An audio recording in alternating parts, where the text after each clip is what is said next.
Assalamualaikum guys, pakita ko lang po sa inyo. Dito po ako nakakuha ng unit.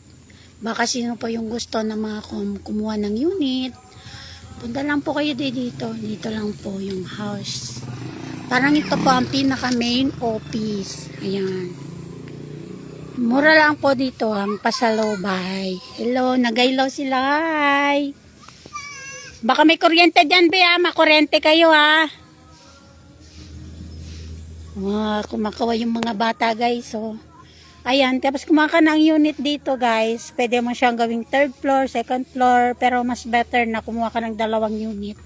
Para kung marami kayo ng mga anak, pwede dito. Tsaka along the way lang siya sa school guys. Magaganda yung mga bahay dito. Yung iba on the way na sa processing, ang paggagawa, pag-renovate.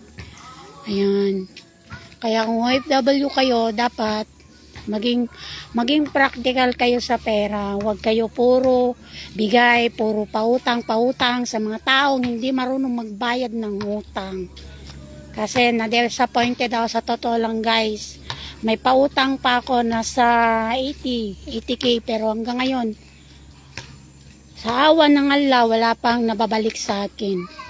Pero at least, yung iba kong ipon, naipundar na din. Dito ako nakakuha ng unit, guys. Salamat sa paggabay sa akin ni Mr. Dakula. Kasi kung hindi lang siguro niya ako pinapakailaman sa kinikita ko.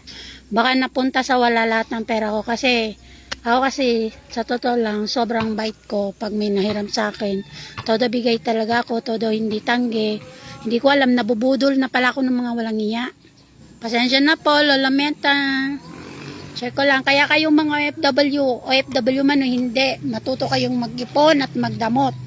Huwag kayong puro bigay, huwag kayong puro awa dahil wala tayong mapapala sa awa.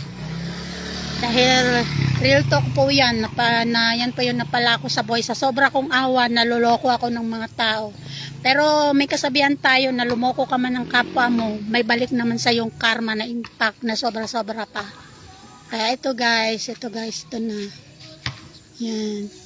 Di ko kasi nandun kasi yung unit na kinuha ko guys. Bali, nag-reserve pa ako ng isang unit kasi gusto ko, pagbalik ko ng Saudi sa 29 is, nagkuha pa ako ng isang unit para naman sa mga anak ko. Kasi gusto ko kasi na matuto sila sa buhay nila. Pag nakuhaan ko sila ng unit, is ayoko na nakasandig sila sa akin lagi. Kumbaga tuturuan ko sila kung paano mabuhay sa sarili ng pagsisikap dahil hindi habang buhay na nandito ako sa kanila. Gusto ko silang i-practice.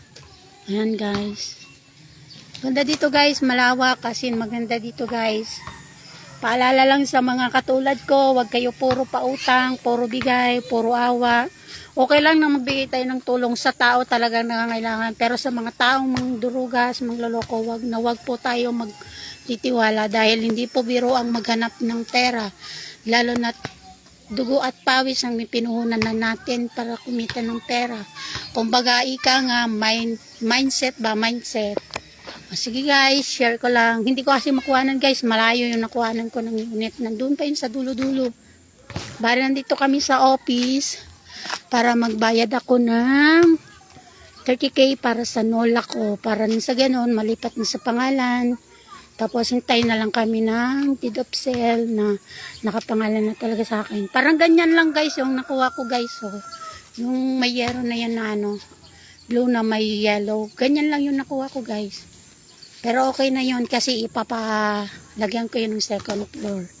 Inshallah. Pero ngayon hindi ako mag-update, hindi ako magpo-post. Dahil gusto ko, bago ko i-post talaga yun is totally talagang finish na siya.